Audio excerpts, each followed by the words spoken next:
you are drawing a line in the sand, and I wanna be standing on your side, holding your hand. So let your kingdom come, let it live in me.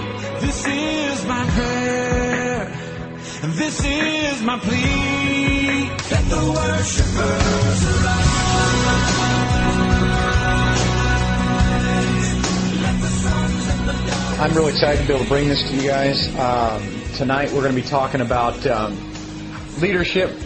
This will be part one. There is going to be more information in here than you will probably receive in 4 years of college, high school, and graduate school, all packed into one. The information that you're going to learn tonight, in my opinion, should be mandatory in all educations, whether it be high school or college.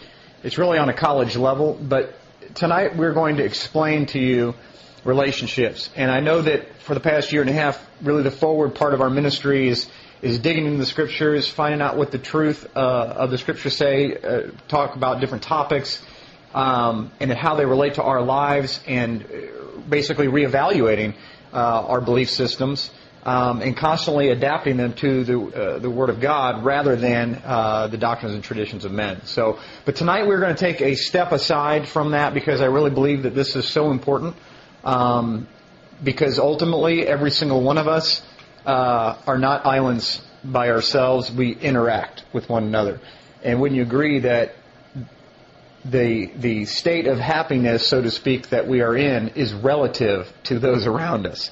If we could just go live on an island somewhere, you might think that you would be happy, but in a week you would be bored to death, and because we are created to connect. Does that make sense? We're created to connect with one another. So how well we do that will depend on the success that you have in your life. So I've entitled this message tonight, Leadership, Part 1, Maintaining Equilibrium in Your Relationships. Now, a lot of the stuff I've got from Edwin Friedman, who is the guru of this theory called family systems theory. And I was introduced to it by a friend of mine a while back, and it has really revolutionized my thinking.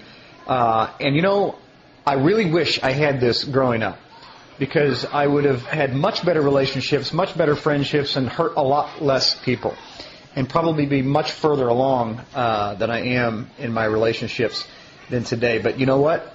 You can only start where you're at, right? So if you make any mistakes in the past, you just admit it and you make that effort to make the change in the future. Have you ever wondered why when one person says something mean, another person gets upset? Seriously. I know it sounds very simple, but why is it that someone gets upset when someone says something mean? When one person pursues, why is it that another person seems to distance themselves or run? Isn't that the truth? When my dog gets in trouble, she doesn't typically come wag her tail. She typically runs. When a fox is chasing a rabbit, it doesn't normally sit up and say, "Come get me." Okay? One pursues, one runs. That's an interesting phenomenon. Why is it that some families seem to operate smoothly while others seem to be in a constant state of war and chaos? Anybody heard or been a part of a system like that? Right? In psychology, they call it dysfunctional families, but the reality is that there is real reasons why that happens.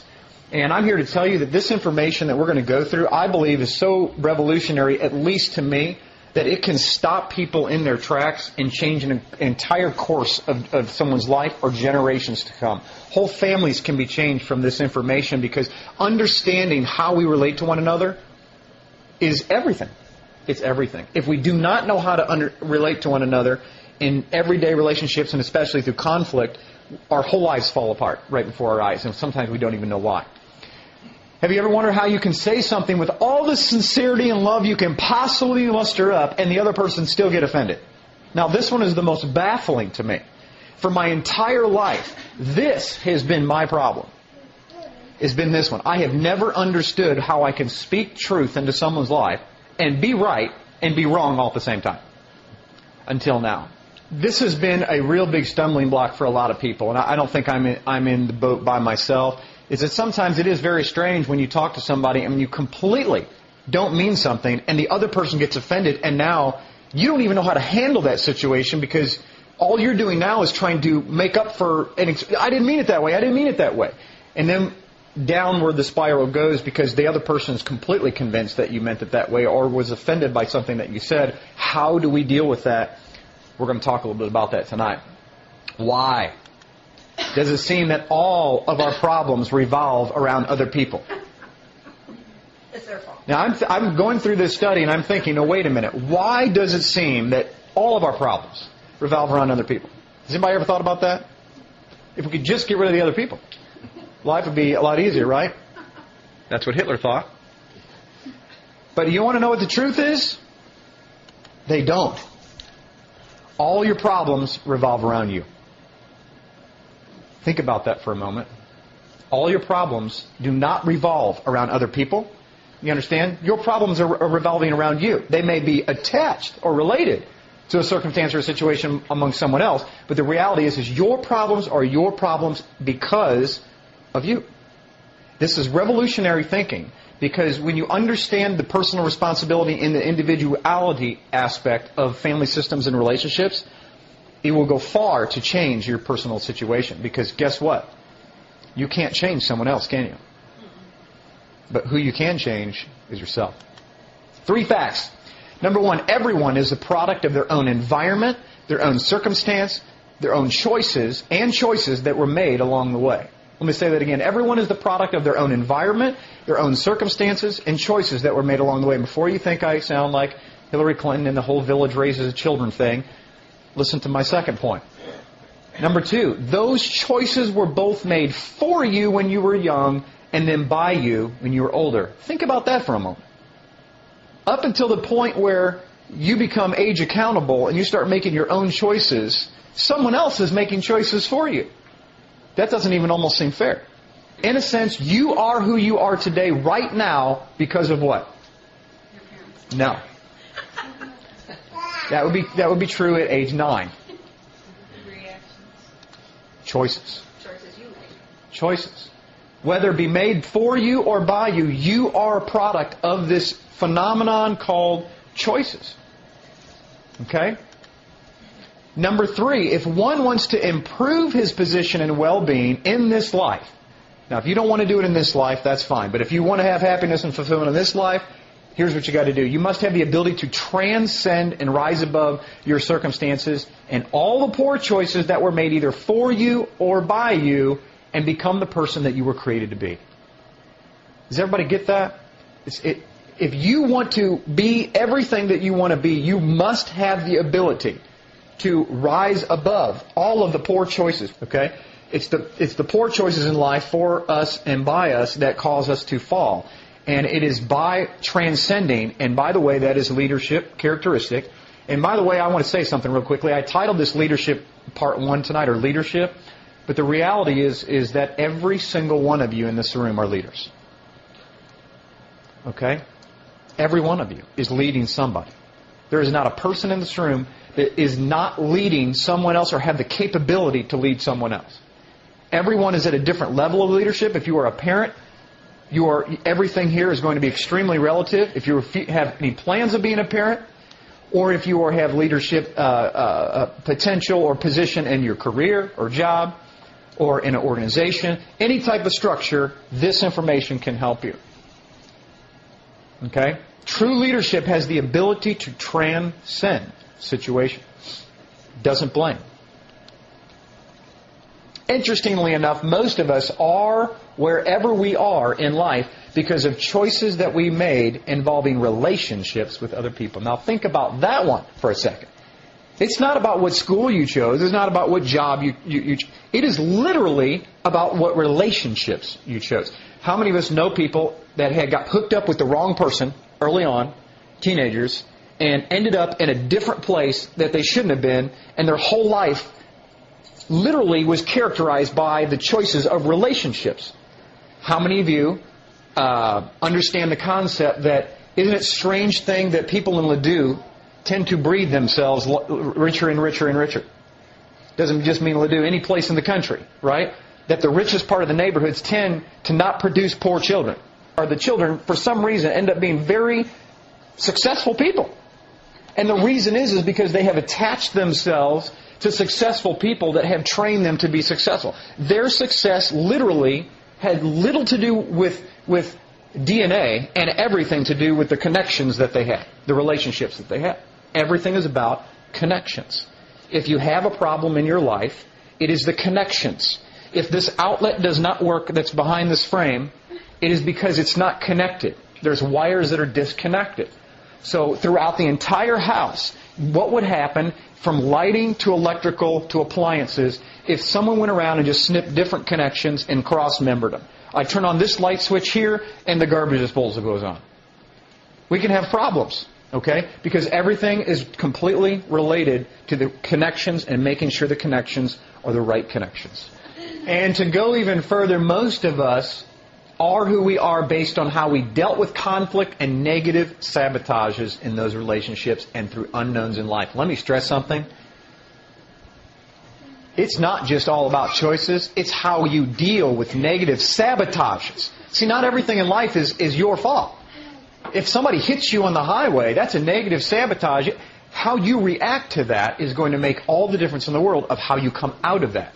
Whether you will be paralyzed physically or emotionally, spiritually, or whether you will be set free to be who you need to be and continue through it, what you will learn through that and the unknowns in life.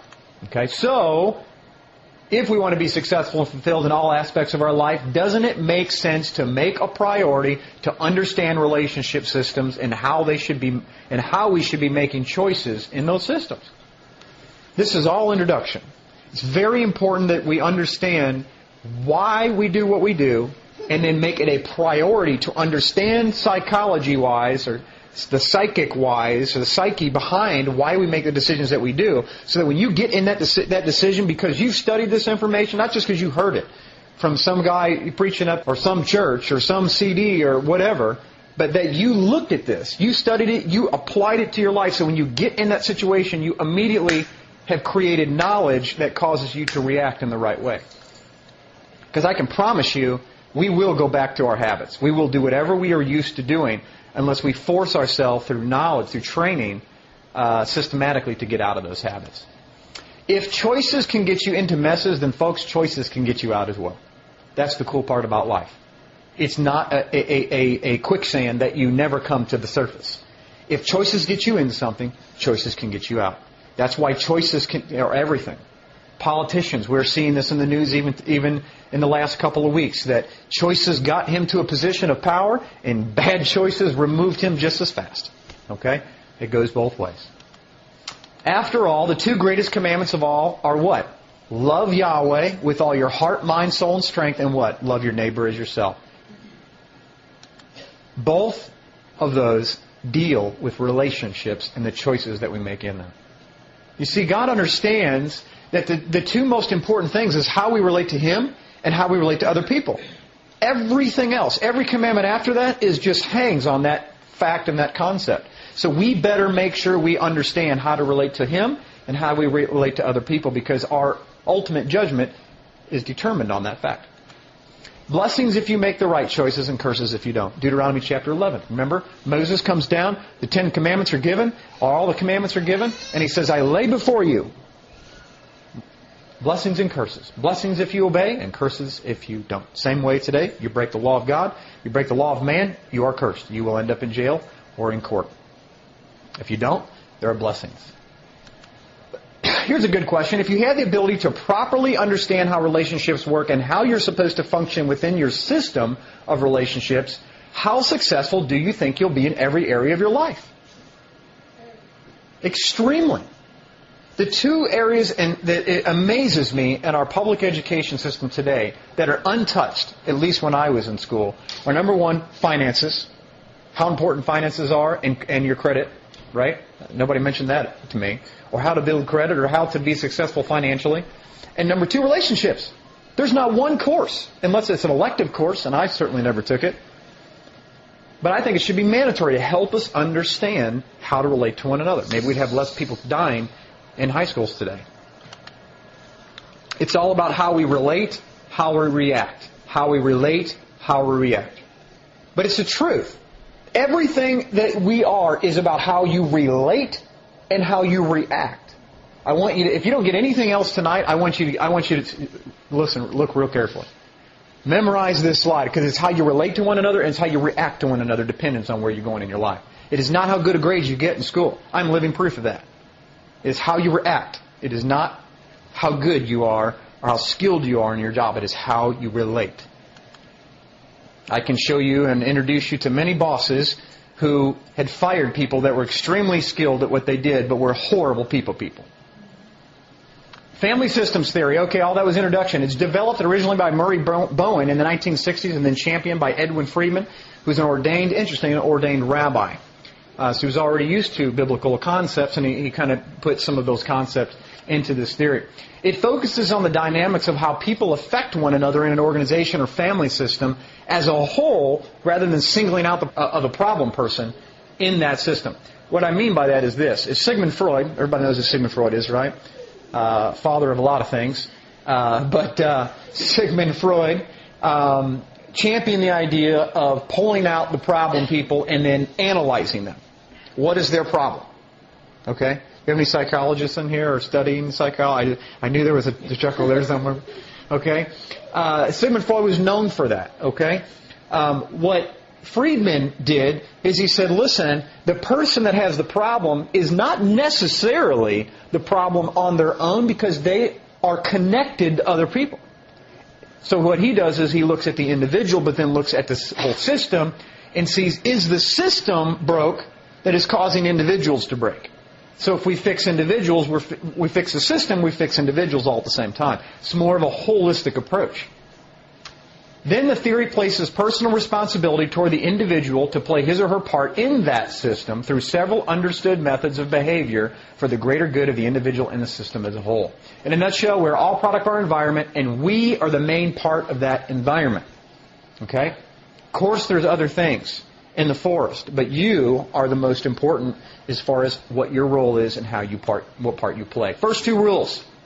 Number one, hierarchy is built into every living thing. It's quite amazing. In any animal kingdom, in any human relationship, when someone walks in a room, you can have 20 people in a room, and within 10 minutes, there will automatically be a system of hierarchy set up. One person will take charge, almost always. Give a crisis, instantly someone will take charge. Why? Because there's a natural system of hierarchy built into every living thing. Resistance, number two, is built into every living thing. I know this all too well. Okay? You push, somebody pulls. You push, somebody pushes back. There is resistance built into every living thing. When initiative is taken within a living system, it will always be met with resistance, which is a basic survival instinct. Okay? So look for it. This is important. If you take initiative in anything, this is the first, literally all that was introduction. This is just the first teaching tool here. First method. When you push, when you initiate, whether it be in a relationship, whether it be in school, whether it be in a job, whether it be sharing something with someone, whether it be bringing up to someone an issue that they have in their life, you must expect the resistance. The resistance is going to happen. That is a survival tactic. No one that you go to and say, Cheryl, I just want to talk to you about something that you don't like to talk about, they're going to go, I'm all ears, I can't wait. Okay? Rarely does that ever happen unless the person's sleeping. So always expect that. Now, how we deal with that, we're going to learn as we go. This balance is called homeostasis. The reason why there is a push-pull experience or a teeter-totter or when you initiate, someone resists, is that the natural inclination that was put into all human beings is to maintain equilibrium. You understand? When you take a jar of water and you put rocks in on one side, what happens?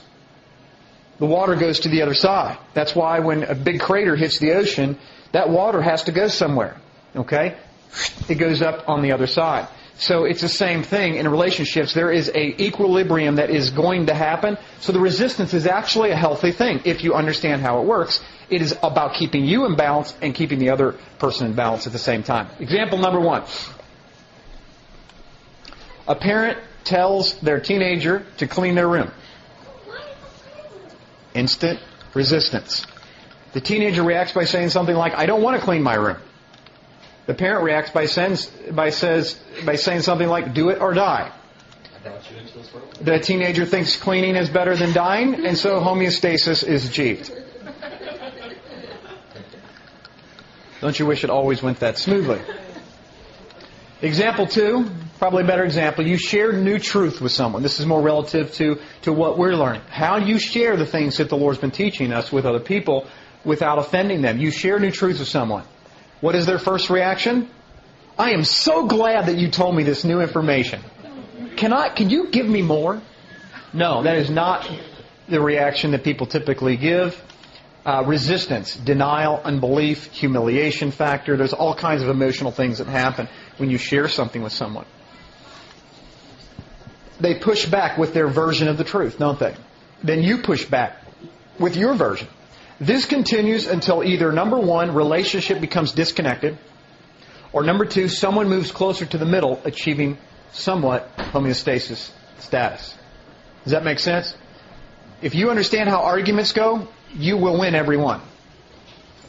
But the truth is when you understand the definition of win is equilibrium. Win is not coming to your side. And that's something that I had to learn. Okay? Win is about connecting with people. It's all about connection. It's not about winning. So, the relationship becomes completely disconnected, and at that point we have major issues, and every single one of us in here has either personally been a part of either an argument or a situation where this has happened in a relationship, or you know someone that it happens to all the time, and it may be you. Okay? Or there's a move towards the middle. The power of leadership. Inside any living system, the power relationship between the leader and the followers is so strong. And let me put in here husband and wife is this situation too. Is so strong, there's an indivisible emotional field that is created that affects the organization either positively or negatively. An organization could be anything. A church, family, business. Thus the old adage, wherever the head goes, the body goes. Okay? No, but there is an emotional system that all of us have. We're connected to one another. Okay? So much so that we don't realize by just the way we carry ourselves or the way we look or how we say something affects the other person in a very big way. If the leader or the head of an organization clearly defines the direction the leader is going, and if the leader stays connected to the members will follow the leader's direction. This cause-effect happening will be automatic. It will be automatic. This is why for you husbands, you men that are leaders or will become leaders, or heads of households, you need to understand the dynamic of this as how you lead your family, how you are as a leader, and how much you understand this stuff that we're talking about will determine the direction that your family goes, because your family automatically will follow you. Period. If you clearly define the direction. See, the problem with most leaders and organizations, there's no clearly defined direction. Why? We're going to find out a little bit later, but I'll give you the cheat notes up front, is because nobody wants to be self-differentiating, because it's dangerous outside of the circle. You see? It's much easier to herd together with the flock, and everyone's the same and nobody gets in trouble. If someone made a mistake, we all made it together.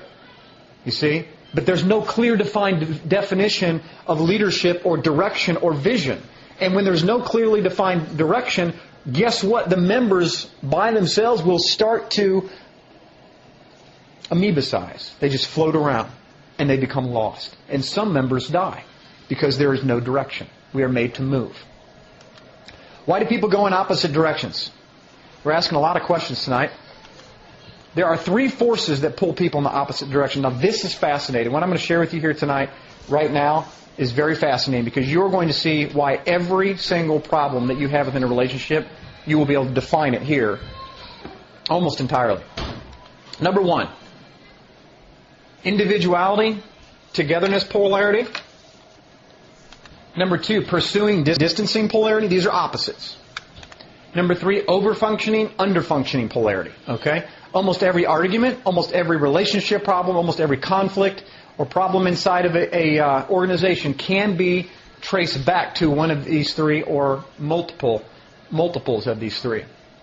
These polarities, by the way, are not problems to be solved, but they are issues or polarities to be managed. Okay? There is nothing wrong, by the way, with having conflict. One of the biggest problems today is many leaders portray the idea that we don't want conflict. Some of you have come from families where conflict is not appreciated. Okay?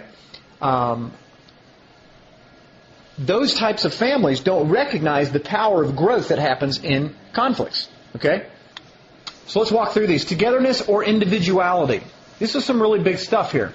Some organizations are heavily weighted towards togetherness. Now, if every one of you go to a church or a congregation or used to or are in a company, I want you to think about this. I want you to analyze this as we talk about this.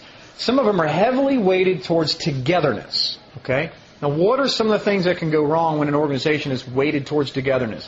This type of organization pushes down any type of individuality expression of creativity, imagination, uniqueness, because of the perceived risk of disunity or chaos. You see, what leaders are afraid of is the same thing that the bishops and the popes were afraid of in the 4th, 5th, 6th, and 7th, 8th centuries.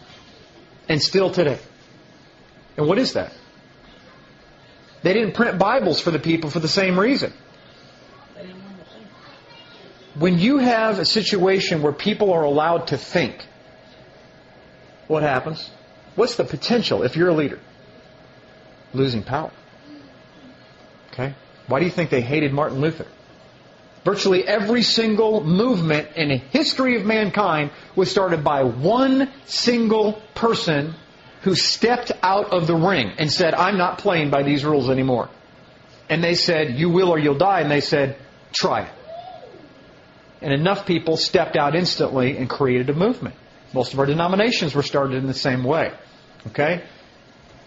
But the church or the organization that has this type of attitude has fear as their main focus.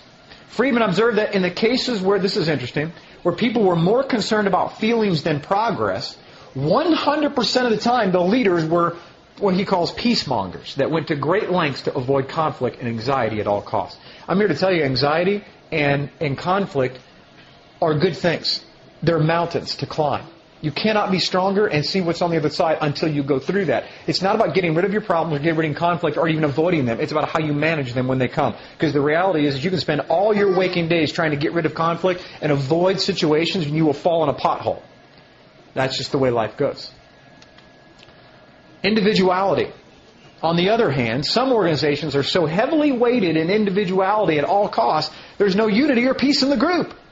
I have been a part of organizations like this, or a religion. I'm thinking of a particular religious group that by the end of the meeting, I was more stressed out when I left than when I got there, and nothing was accomplished.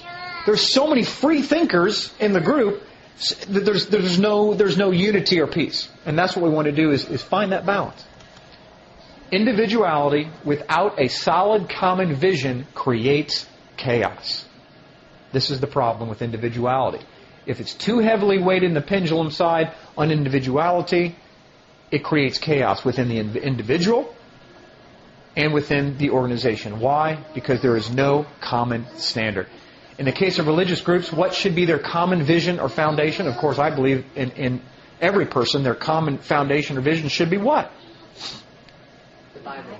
Good. I'm just making sure we all remember how to read. This is paramount.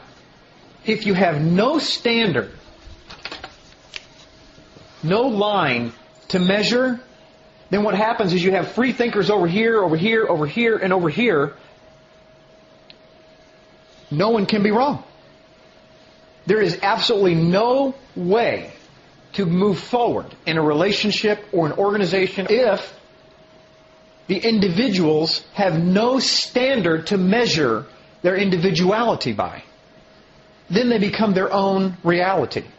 You understand that? You know what the biggest problem is, in my opinion, with young people today? And I mean young, I mean going into the 30s. Video games. You know why?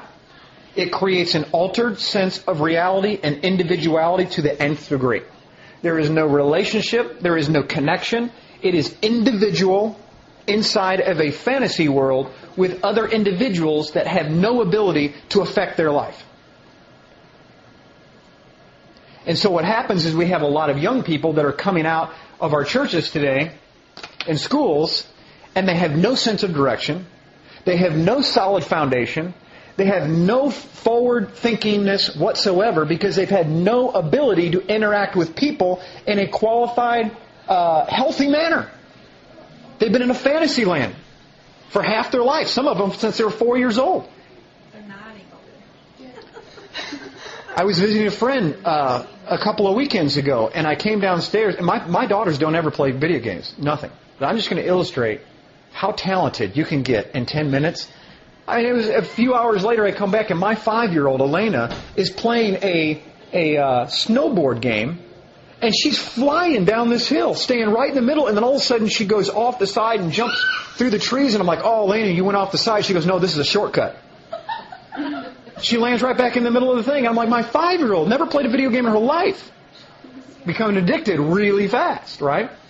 Well, where it becomes unhealthy is when there's no ability to connect with other people. You must maintain a balance. Nothing wrong with video games, just must be done in balance.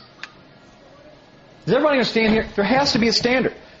By the way, this is just off the note. If you begin to talk to somebody from a different religious organization and you get into a conversation and you find out real quickly that they don't believe in the Bible whatsoever, you're not going to get very, very far. You recognize that, right? You're wasting a lot of time. Don't start quoting scriptures. Doesn't mean anything. Okay? You've got to have a standard. There's no conversation. Matter of fact, Jesus, you heard Him say this. He said, to him who has an ear, let him hear.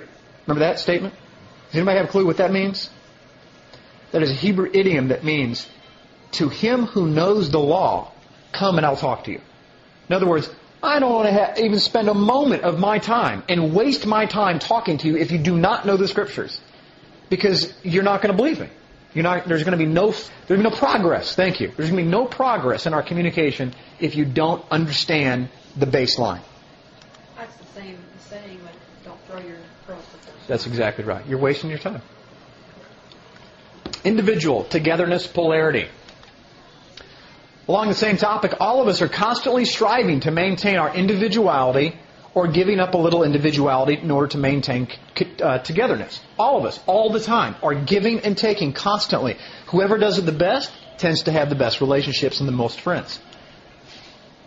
The pull towards togetherness far outweighs the pull towards individuality. Does everybody understand how this works and see this in life today? There's more people that want to think like as soon as you got something going on, you got a big barbecue outside, all we have to do is park 50 cars down there. Nobody in the cars. Just park 50 cars. The whole subdivision will be down here. Want to know what's going on.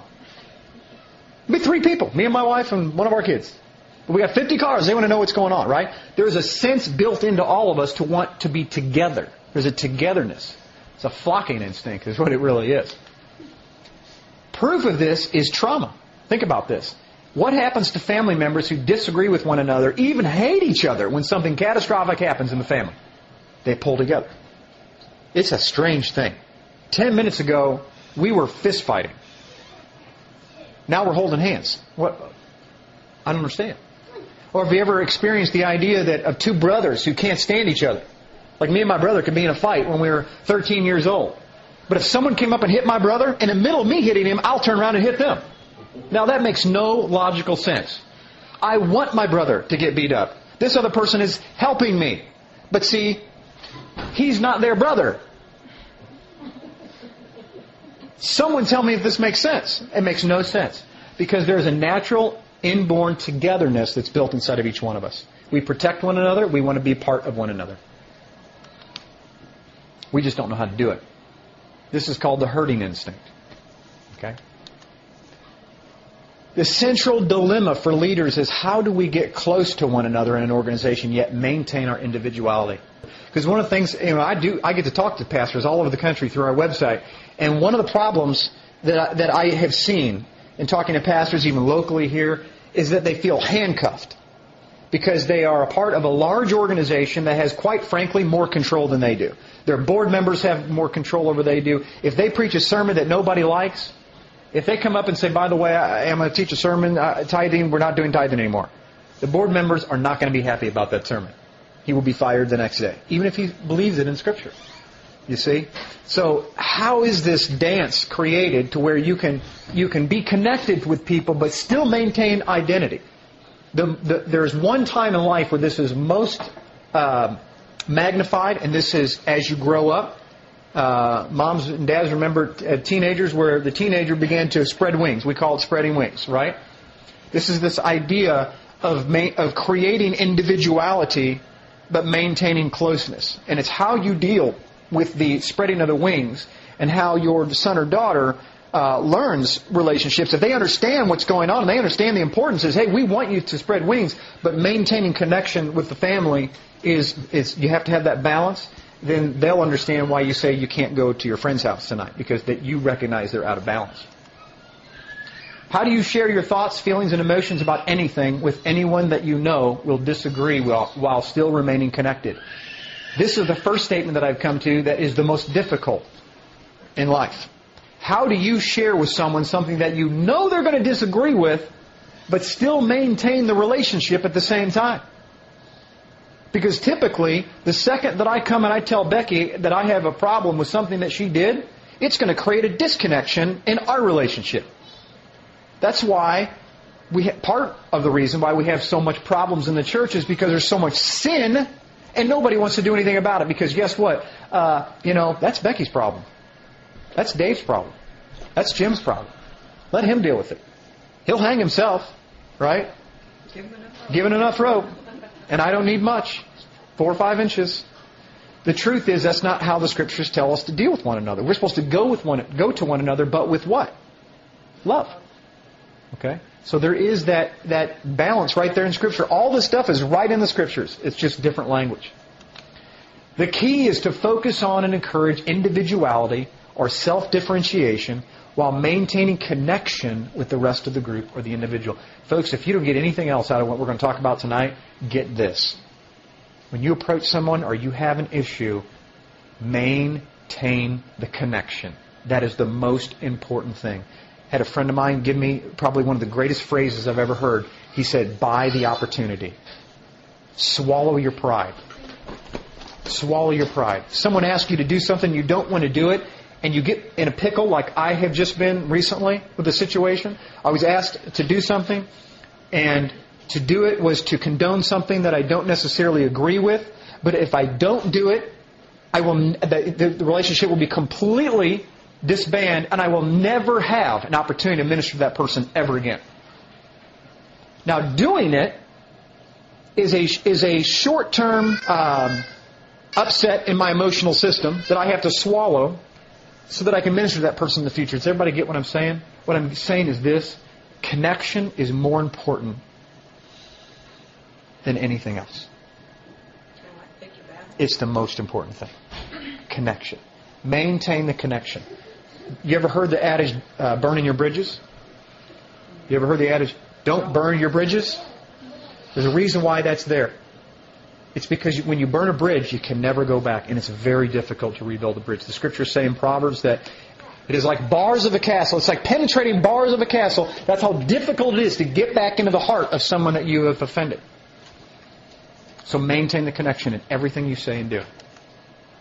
Pursuing distancing polarity. This is interesting. There's a biological need for both closeness and distance in our relationships. Again, something that you experience in teenagers in the teenage world. Whenever someone is pursuing, there is always someone that is distancing. In a healthy relationship, the two parties learn to dance. Back and forth. Distancing, pursuing. Distancing, pursuing. What happens if a wife pursues her husband too much? Runs away. He distances himself even further in that relationship. And when someone's distancing, the natural inclination is for you to what? Is to pursue them. It's a strange phenomenon. Both cannot do it at the same time. It's virtually impossible. One person will always pursue. One person will always be distancing.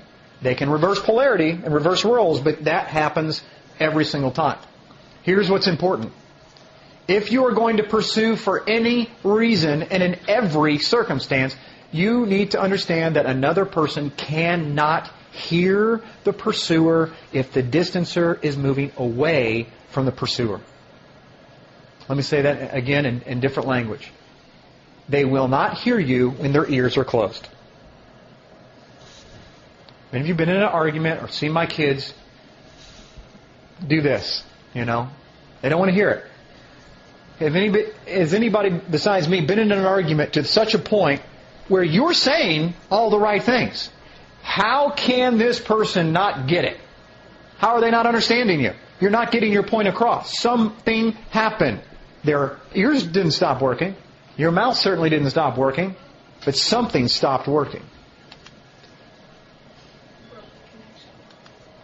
You wonder to yourself how they cannot get it when you are being so clear.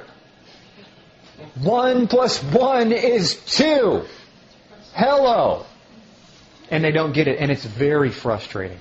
At that moment, you should recognize that what happened was when you were face-to-face having communication, at some point they turned around and distanced themselves from you, and their ears shut off.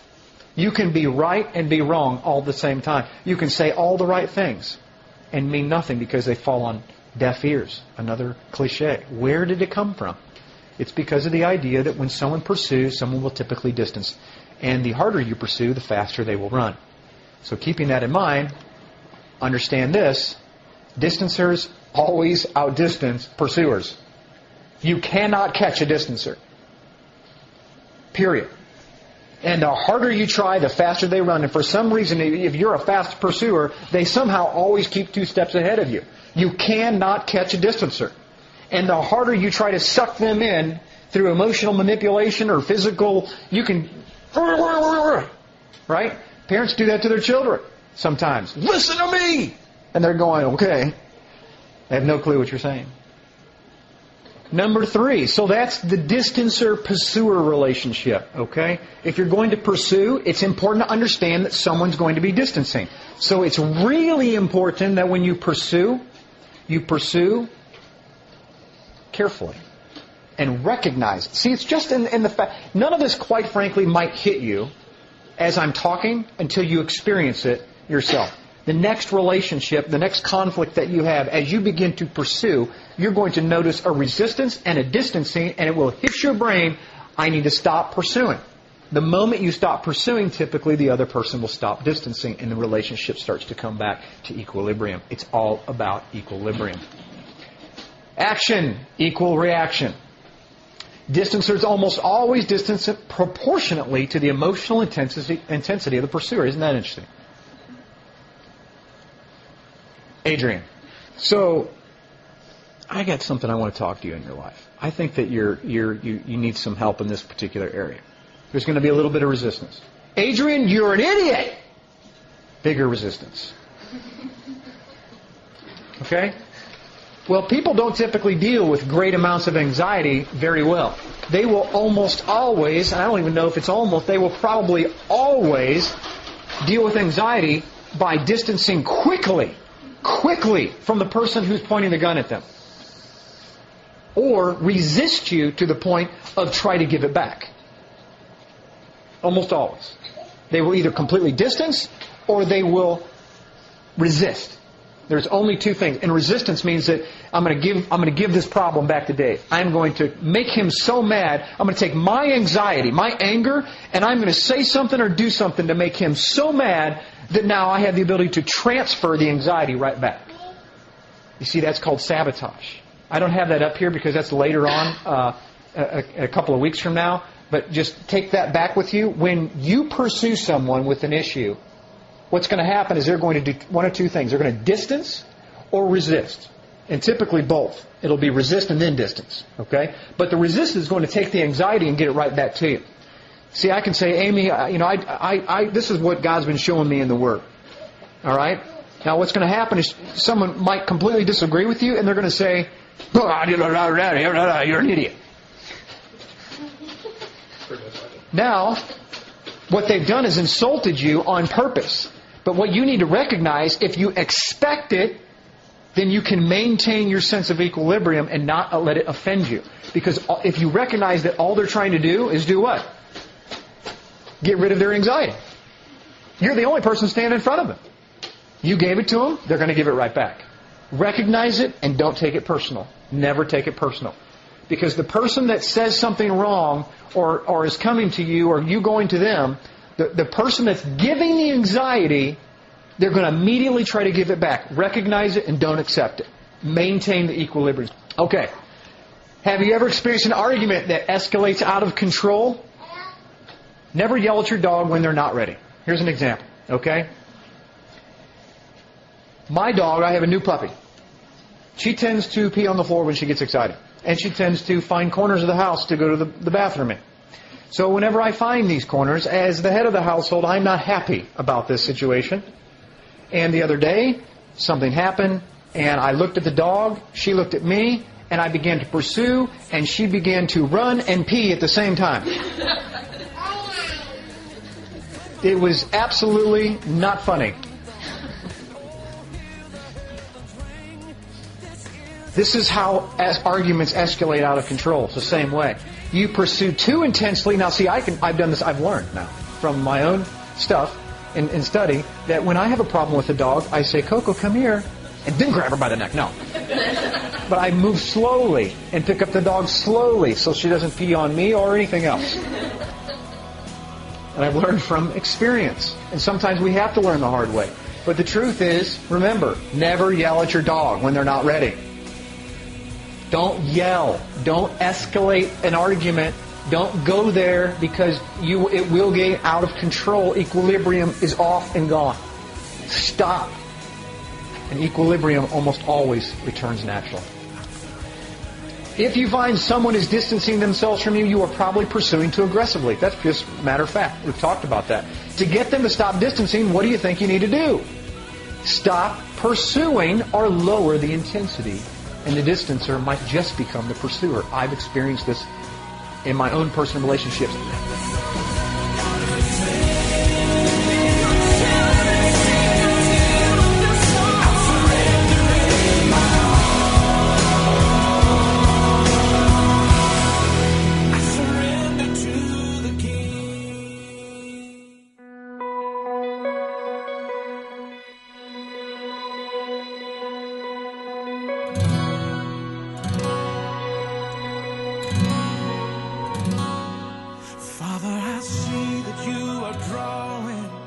Right, moving on to a different polarity, over-functioning, under-functioning polarity. When one party over-functions, guess what? The other party naturally under-functions. We see this in churches all the time. An over-functioning leader completely disables and paralyzes the rest of the group as the group downshifts into helpless existence. You see, if a leader takes over too much control and too many objects on himself, the pastor not only is the preacher, not only is the teacher, but now he's visiting the hospitals and the funerals, and he's going to college graduations and high school graduations, and he does this and leads prayer meeting and does, then the people become paralyzed. And in his role, nothing works properly because all the roles are done. They're gone. Okay? Many problems in relationships can go back to one person in the family or one person in the center of that organizational relationship is over-functioning or under-functioning. This is today's church. Members of one body. A healthy relationship system happens in part when the leaders train the followers to be functioning members that continue to the vision and body as a whole. They continue inside that vision. Huh? They contribute. Thank you. They contribute. See? Balance. Thank you, sir. Ephesians 4:15, but speaking the truth in love, interesting, may grow up into Him in all things, which is the head, even Christ, from whom the whole body fits jointly together and compacted by that which every joint supplieth, according to the effectual working in the measure of every part, maketh increase of the body unto edifying of itself in love. What's this all this saying? Everybody has a part, and it's the leader's job to train and equip so that the parts do their job and function together so that there may be progress, making increase. Okay? I can guarantee you that the point and purpose of the Messiah when He gave the instructions to disciples was never for someone to sit in church for 50 years in the same pew. Your job was to sit in that pew and learn and then move to the next pew until eventually they're leading something or they're pulling their weight. They're growing. They're increasing in measure. Had enough equals emotional cancer. I like this. says when one member of a system decides that they have, quote, had enough and breaks away from that particular system and does not either, number one, equalize and reintegrate back with the original system, or number two, find a new healthy system, that member will begin to grow emotional cancer that will soon affect every part of that person's life. Where do I get this in Scripture? Hebrews 10:23-25. Let us remain firm in the profession of our faith without wavering, for He who has promised us is faithful. And let us consider one another to arouse love and good works. Let's consider one another, not forsaking the assembling of ourselves together. Folks, I hate to tell you, but in the Greek, Hebrew, Aramaic, Spanish, French, it doesn't matter. It's not talking about church. It's talking about integration of relationships. Okay? It's talking about coming together. Do not forsake the meeting together of one another, whether it be in a home fellowship like it was in the first century, or whether it means in a small group setting somewhere else. Meeting together with 1,000 people in the church is not integrating. It's not assembling of yourselves together. It's not considering one another. Not saying that it's bad. Not at all. I'm saying you must integrate into a healthy system of accountability and self-identity and togetherness, or you will create cancer in your life. It may not show up, or you may not even recognize it, but it will begin to show up in areas given enough time. Basically, don't be a loner. Don't go it on your own. Be a part of a group. You will grow because of it. Triangles. The human dyad is so unstable that when two people who are important to each other develop a problem, what happens? They automatically look around for a third person to include in the anxious situation. Has anybody ever been in an argument and they say, let's call Pastor Dave? Right? Let's call your sister right now. What are you trying to do? Get somebody on your side. Heck yeah! See, I told you.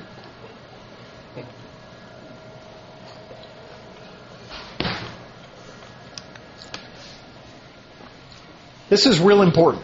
This part right here. This is important because every one of us are going to get triangled, what we call triangles, where you get pulled into a situation. All right? Anybody ever been called up to be pulled into a conflict that you absolutely don't want any part of? Okay?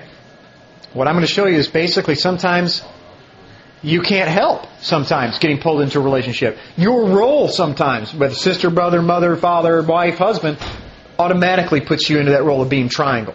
So it's not necessarily trying to get out of that, it's how do we deal with that? How do we deal with that when you become triangle? Can you see that this can be in a whole semester of teaching? I mean, I know I'm overloading you guys, which is why you're going to get handouts. And believe it or not, we're only going over 2 things. 2 parts to this. There's 6 parts. They're trying to get you to take sides. What happens if one side of the triangle takes sides? We have a triangle here. Okay? What happens if you move from this position and you take a side? What happens to the triangle?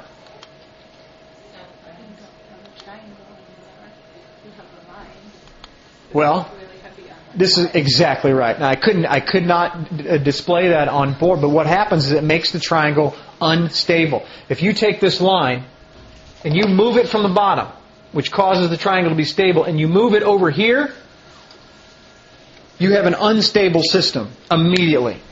This is really important. Now, this is going to sound difficult and sometimes almost impossible, especially if you agree with one side over the other. You must not take sides. You must not take sides. If you take sides, neither party learns anything, and one person's going to hate you. Now, you have now become your own triangle. Now, you are going to need somebody. You see the problem here? You cannot take sides.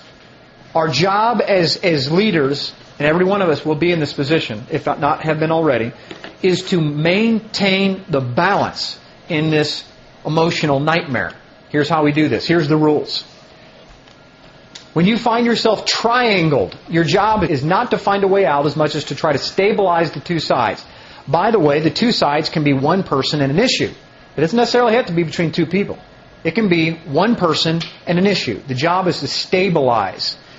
The art of doing that we're going to learn here. Number 2, maintain contact and connection with both sides while not taking part in the drama. This is very difficult because number 1, your inclination is to do what? React and take sides. You're an emotional person too. Okay? And number two, their inclination is to drag you in. And the problem is both of them are trying to drag you in at the same time. So you are not just a referee. You are not a referee on a field with two people going at it. You're like two football teams and they're coming after you. You're the ball. And that's a big problem when you're a referee in a football game. So don't go there. Remember that the two sides are mainly emotion and anxiety. Forget about their names. Okay? Really important. If you can erase their names, then you from your brain, you'll have much better ability to manage the situation. It is anxiety on this side and highly emotion on this side. Okay? Work on lowering emotion and anxiety, and that establishes hearing ability. Now you can instruct. This is counseling 101. Okay? And every one of us are counselors at some point in our life. Then help to reveal which polarities of the three are out of balance. You see what happens if you say, okay, let's talk about the togetherness and individuality. Maybe one person is too individual, is not concerned about family togetherness as much. Maybe one person's the opposite. Maybe one person's pursuing too much. If you can talk about that and ask questions, guess what happens? Moderating without taking part in drama or choosing sides will almost automatically allow each person to see where they went wrong. Has anybody in here been to a counselor? 3 of us? That's it? Okay, you all are missing out. The rest of you? Because counseling is awesome. Matter of fact, in my executive suite building, we have 79 offices, and we have what we call a life coach on staff for all of us. And most of us go. And I try to go once a month because the stress levels in my life sometimes get out of control. And sometimes just having somebody to talk to that can recognize and is not connected to the emotion can guide me in the right direction. And I'm telling you, it's amazing because I walk out of there and she literally almost said nothing. And I feel better. And I don't know how. I don't know why the equilibrium is best when I walk out of the door of my life coach. But now I know why. Because what she's doing is she's helping me see where I'm going wrong. That's all she's doing. She is just helping me see which areas are out of balance and then how to get the steam out, how to make it reach equilibrium. Does that make sense? Anybody have any questions so far? I should have asked that probably earlier. Individuality, togetherness, polarity. Pursuing, distancing, polarity. And over-functioning, under-functioning, polarity. These 3, if you memorize these and you get the basic idea of how these work, you can almost pin every argument into one or all 3 of those. Work to balance these 3 legs and the triangle will end up balanced. If you're a leader of a house, I don't care if you're a grandfather, a great-grandfather, or a brand new father, or you're just a leader of the pack. Or you're a follower. It doesn't matter.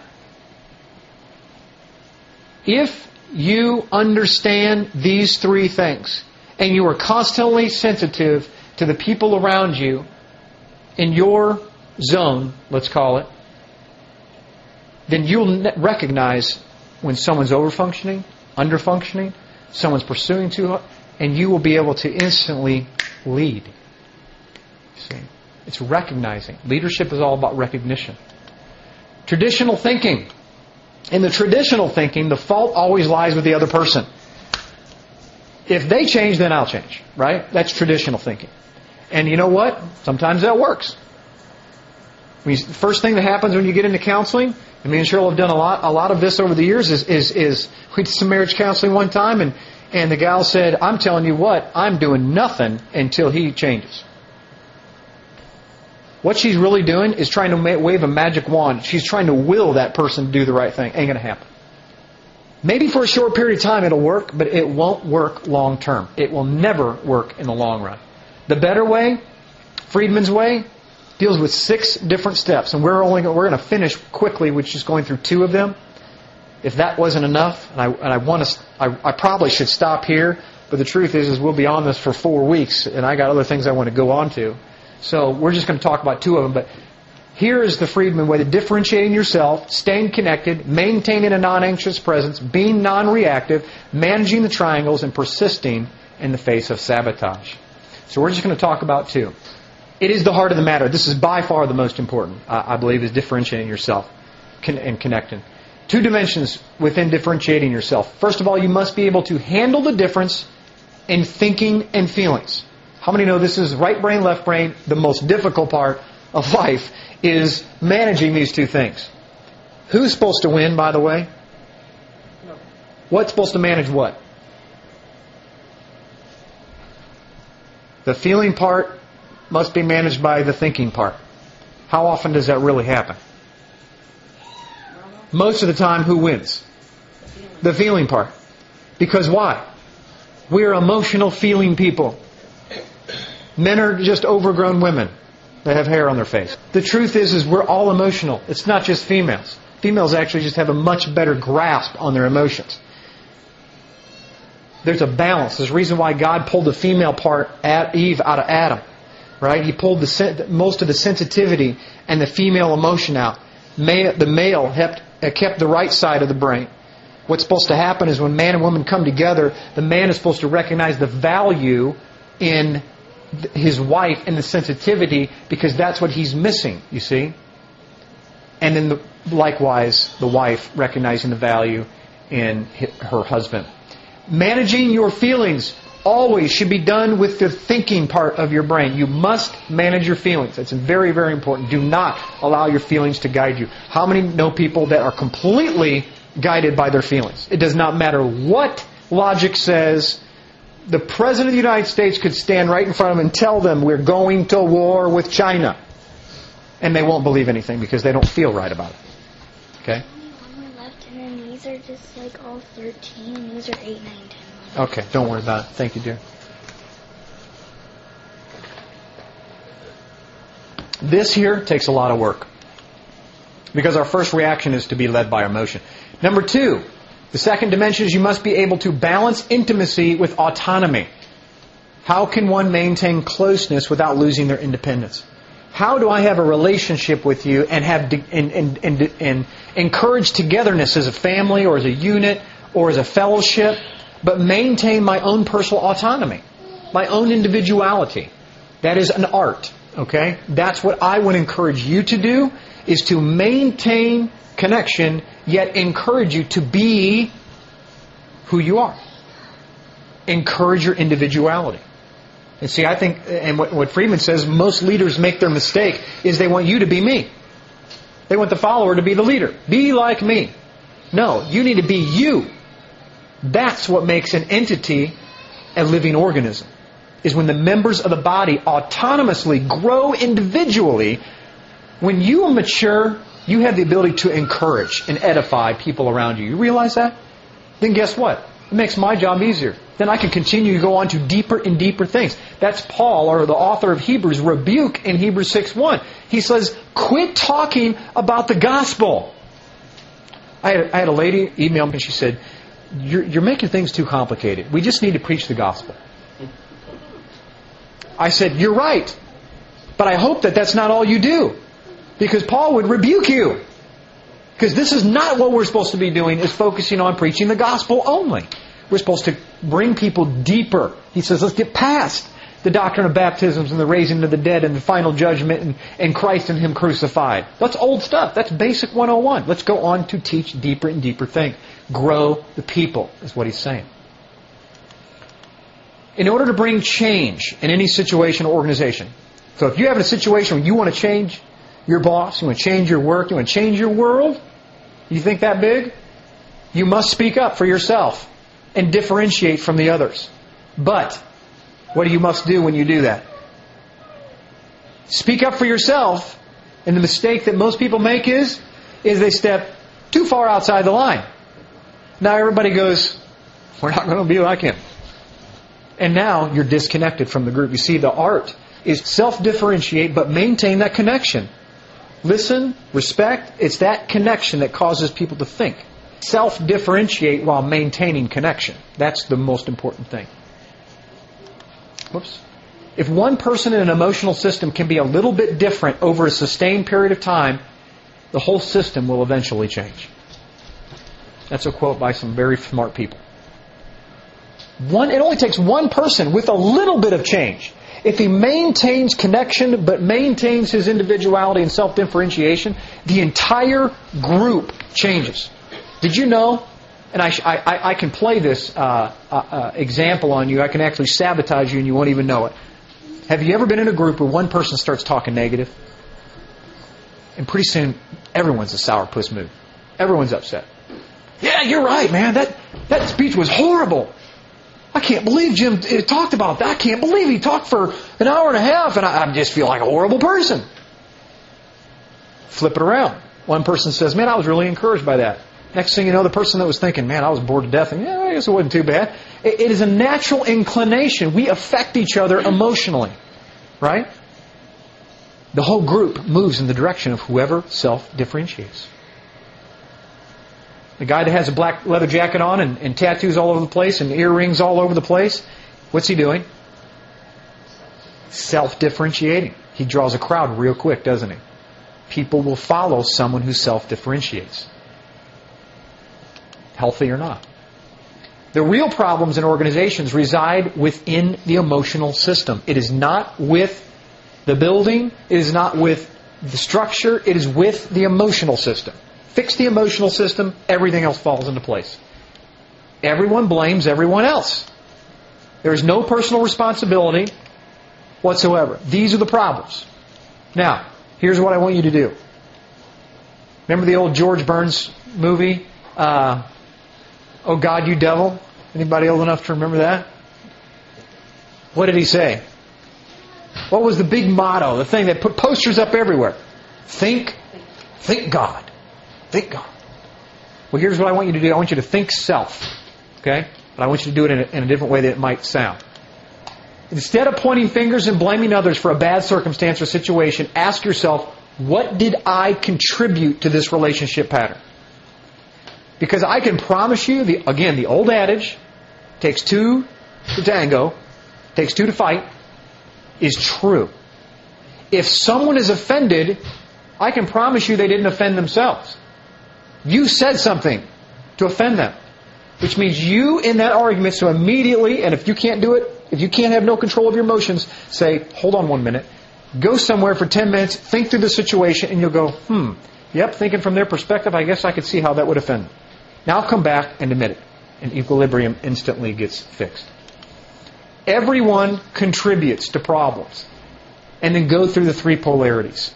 Memorize those three polarities. Understand them. You look back to the situation. Yep, I pursued too much. Yep, I did this. I overfunctioned. I took her role. I was in the kitchen too long. I need to get out. The first time she tells me, please, take the kids. Think hard enough and you will see where the unbalance is. I promise. Stop trying to figure out how to manage conflict. Get this statement because this is awesome. Begin learning how to manage self in conflict situations. This is it. One slide for all 52. This is it. Does this not summarize everything we're talking about? Quit trying to manage conflict. You can't. Manage yourself inside the conflict situation and you win every time. It is all about self-managing. Quit coming back to your husband or your friend and going, I can't believe how screwed up they are. They don't get anything. They're so retarded. And come back and go, man, what did I say wrong? What am I doing wrong? And most of the time you can fix a situation. I have actually had experiences with this because I can say and do a lot of dumb things with my past. But I'll be in an argument with my wife. It happens once a year. And in the middle of an argument, I can stop immediately and admit that I'm wrong. I'll see it. It's one of my things. And Cheryl will tell you, I can instantly see when I'm doing something wrong. I'm not stubborn in that area. If I know I'm wrong, I will instantly admit I'm wrong. That bothers her. Because there's no way to be mad anymore. Now the angry part becomes you're admitting it too fast. It's not fair. I'm still angry. I need to get this out. Well, I need to let her have it out. Whatever it means. And it's not very often that she gets upset with me. But it's not about whether or not you're going to get in, because you are going to get in an argument. We're all going to have fights and conflicts. It's how we deal with those. How quickly you get over them is your level of maturity. There goes the dominoes. Has anybody experienced a domino? You hit one domino and what happens? They all begin to fall. A leader self-differentiates against the falling dominoes and stands firm in order to stop the negative effect. If you're in a situation and you see chaos happening, I guarantee you at some point in your life, you are going to walk into a room or something's going to happen. Chaos is going to develop. If you have the wherewithal without you to maintain your equilibrium and your sense of stability, and don't let your emotions freak out, you be the one that's firm and stop and do not allow the chaos to get past you. And what will happen is the dominoes will begin to stand back up automatically. It's quite an amazing... This one concept hours can be spent on it. In other words, maintain your sense of stability. Don't follow the crowd that is running and screaming and going everywhere. Because there have been movies made of an explosion in the subway. Everybody just runs and nobody knows where they're going. Some of them might not even know they're running right into the fire. Right? Stop, look, drop, right? Stop, drop, and roll. Stop, recognize your surroundings, maintain your stability. Then you can start to act. The two-step. First is knowing what you believe. Almost finished. This is an ongoing process, by the way. Knowing what... This is how you self-differentiate, by the way. You cannot self-differentiate without this step. You must first absolutely know what you believe. And it is a complete, ongoing, introspect, learning process.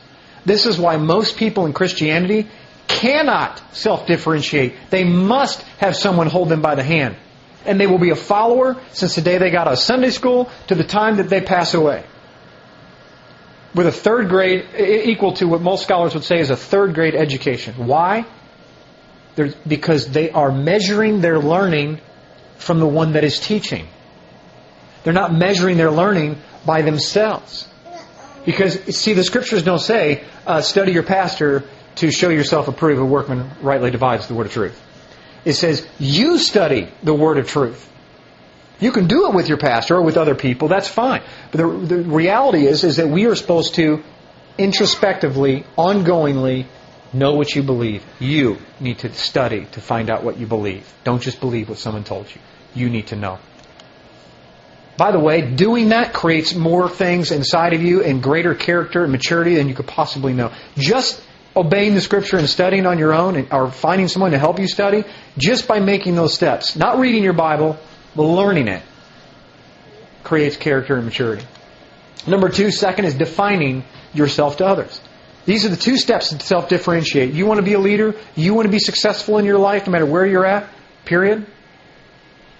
You have to know who you are, what you believe, and then you need to be able to articulately explain that to others, define it to others, and maintain the connection while you do that. This is a goal that you can never achieve. It's not possible to ever achieve this. Isn't that something? A goal that you can never achieve. How frustrating is that? It's very frustrating. Try being in my shoes. You self-differentiate yourself and you get 5,000 people email you and tell you what an idiot you are. And my personality says I have to answer everyone. So I spend 8 hours a day talking to people all across everywhere. It's a lifelong process of self-regulation and introspect and self-definition. It's all about the journey, you see. We've been learning that. It's all about the journey. It's all about you walking with your Creator and then defining yourself by that walk to someone else. And making sure, by the way, when you self-define, people will automatically resist you, hopefully, by using this standard.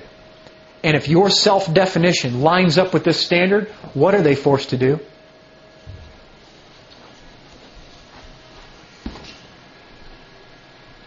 Do you realize what I'm saying?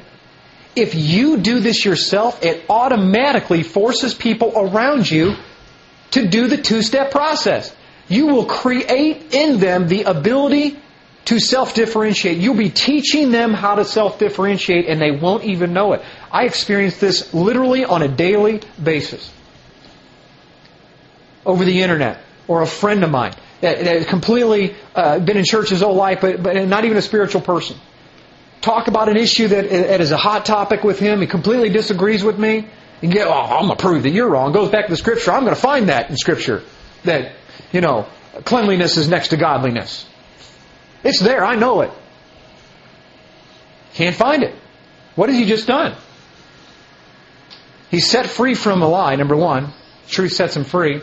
But he created inside of him a pattern now, because now he will begin to feel freedom, and that will encourage him to do the same thing. It'll put him in a pattern of studying and then self-defining. So the next person that says, hey, did you know, he'll say, cleanliness next to godliness, that's in Proverbs somewhere, I think. And he'll go, no, it's not. And then what happens? What are they going to do? They're going to resist it, create distance, and they're going to do it. And they... Domino effect in a good way. Okay? That's creating disciples. 2 Timothy 2:15, study to show yourself approved unto God, a workman that rightly divides. They need not to be ashamed, rightly dividing the word of truth. Know it, share it, and it will cause someone else to grow closer to the Lord. This is not all psychobabble. This is all Scripture stuff. This is all good stuff. Self-differentiation is about charting one's own way by means of one's own internal guidance system rather than perpetually trying to see where everybody else is at. You see, you can't go anywhere by doing this. Where's everybody else going? I'm just going to go in that direction. Because if you've ever seen, anybody ever seen a flock of birds fly? It's incredible. I mean, it's like, first of all, it's amazing how they all move in one big blob. But it's like, wouldn't it be just easier to just go in one straight line than to go around the house 4 times, around the creek, down, then come back this way, only to head 50 miles that way? It seems like a big waste of time. Because if you are just looking around where people are around you and going in that direction, you go nowhere. You chart your course by your own personal internal guidance system. We call that the Word of God. Quit focusing on what other people have told you believe and focus on what the Word of God says yourself. Get that guidance system out and begin to develop it, and the Spirit will lead you. And that's what's happening, of course, in our own fellowship and hopefully individually in your life. See, I don't want you to learn over the course of the next year like the course of the last year. I don't want you to just learn. If you can't look back in your life and go, you know what? I'm a stronger person. I have greater character. I have grown closer to the Lord. My knowledge of the Word has increased. My fire and desire for Him has increased. Then I'm not doing my job by encouraging individuality in each one of you. All I'm doing is leading a group of people. And that we don't need any more chiefs. We need more Indians. It is expressing self, but not at the expense of others. And you know what? This is what I did wrong my whole life. I was real good at expressing myself, but it was always at the expense of others. If someone disagreed with me, they're an idiot. I'm being real candid. That's what I thought on the inside. Now Jason's laughing because sometimes I didn't really think it on the inside. Sometimes it came out. See, people that talk as fast as I do, sometimes I can't regulate my internal thoughts, my tongue. It just comes out, you see. But see, if you learn to express yourself, but not at the expense of others, then you maintain connectability and you maintain influence in that person's life. You have a son or daughter that's a wayward son or daughter. Best thing that you guys have done is maintain connection. And what's happening when you stopped pursuing? She's coming back. Isn't that something? I mean, you guys are experiencing all of this stuff.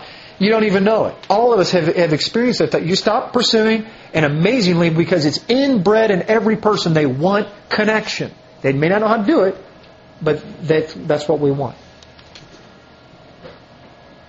Self-differentiation is the capacity to take a stand in an intense emotional system.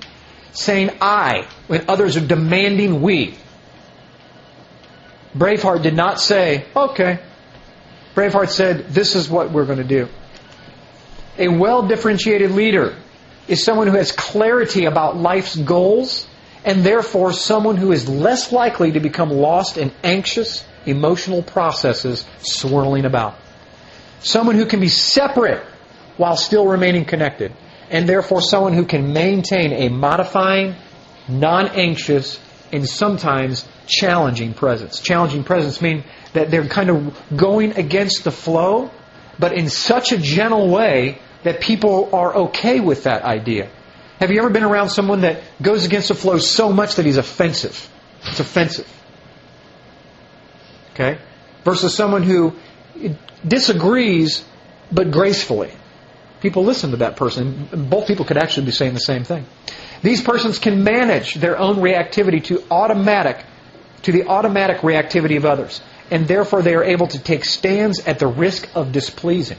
Because they know what the other person is going to do. You see, chess is all about what? Is it about you knowing what to do? Or is it about knowing what the other person is going to do? See, a good chess player knows what his opponent's going to do. You can take the risk, you see, of displeasing someone if you know how they're going to react, and you already know how you're going to counter-react to that. Then you can take that risk. Self-differentiation is the ability to be in charge of yourself, even when others in the emotional field are actually trying to make that person be different from who they really are. You're in charge of yourself. You have complete control of your members, as Scripture says. When you're not in control of yourself begins to fall apart in situations like that. What increases self-differentiation, emotional maturity, is not empathy. It's not feeling sorry for someone, but challenge. When you look at conflicts and anxiety as a challenge and a mountain to climb. How many have had mountains in their life that you stood before and it's like someone took the blindfold off and you go, whoa, I can't do that. A friend of mine who champions this down in southern Missouri has a ministry of taking people out to Colorado that have never done mountain climbing, and he takes them mountain climbing and ice climbing. He teaches them how to climb 300-foot frozen waterfalls vertically with nothing other than a cord that is screwed into ice. Right? I'm a pretty daring guy, but that scares me. And what he says is that it is this challenge of getting over and conquering an obstacle that you say to yourself is impossible that changes you emotionally. It's not physically, it's emotionally. You believe that you can do it. You have self-differentiated yourself now inside of your own self. Some of us need encouragement to self-differentiate yourself inside of your own self.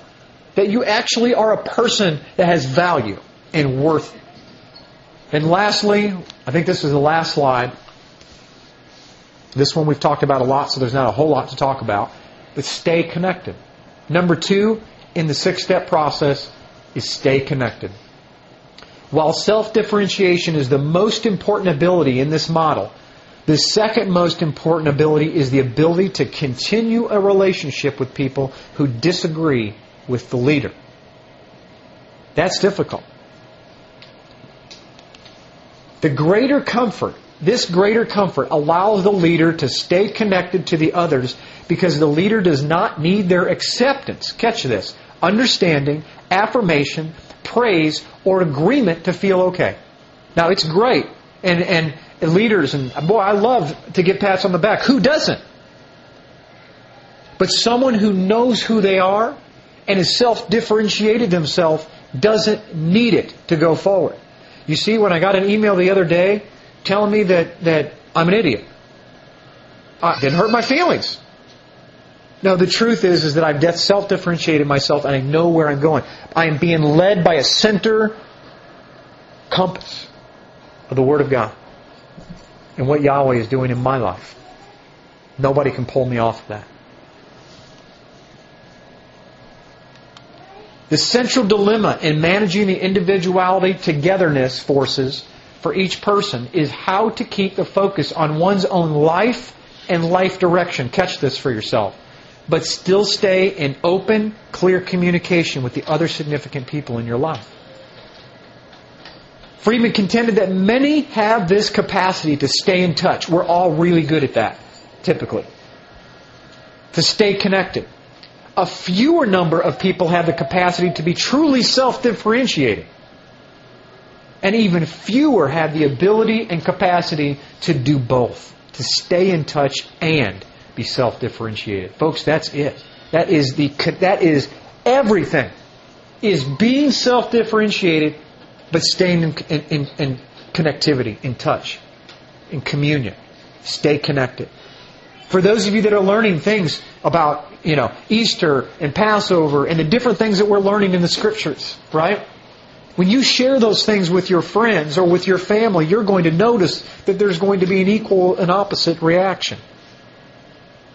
How you stay connected is everything. It's everything. If you just bark truth into someone's ear, they're going to take it as a bite. But if you respectfully share what you believe and where you're at, many times they will become the pursuer. It's just a matter of time. I'm seeing this over and over in our own family relationships. It's incredible. How people that 2 years ago literally thought we were demons for things that we believe are now sharing this information with their entire church. If you can't tell that I'm excited about this, it's because I am putting this into practice and it's revolutionizing my life. Maybe because I'm so out of balance. Maybe the rest of you are going, we've been doing this for years, Jim. I know my wife hasn't learned a thing tonight. But the truth is that when you begin to share what's going on in your life and you do that, self-differentiate yourself, I believe this, but maintain connection, people listen, people change, dialogue, the Word goes forth. What am I saying? Balance. It is a balancing act. Move forward, move back. The graceful dancers on any dance floor are always the senior citizens. It's amazing. Think about that. Isn't that the truth? You go to a wedding, who ends up always being in the middle? The grandmas and the grandpas. Why? My grandparents, when they show up on a dance floor, always end up in the middle. Always. It is incredible to watch these two people act in unity as one person dancing around. And my grandfather can lead in any direction, and my grandmother is ready. He can go in the opposite way that he's not supposed to turn, which is this way. And she'll follow him, and you'll never know. Because they have one thing on their side. Time and practice, and they know the rules of the game. You let the husband lead. When the leader leads and self-differentiates, but stays connected with the dance partner, it's a beautiful thing.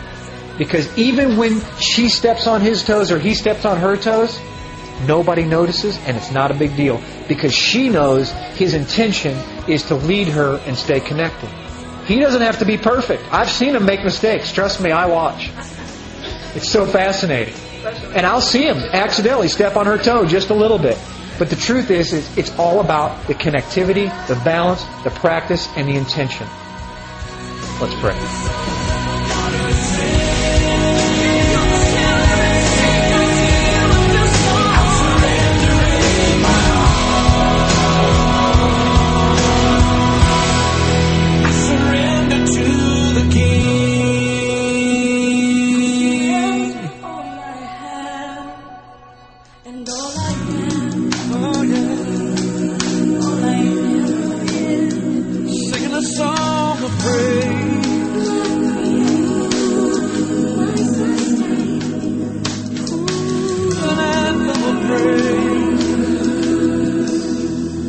I surrender to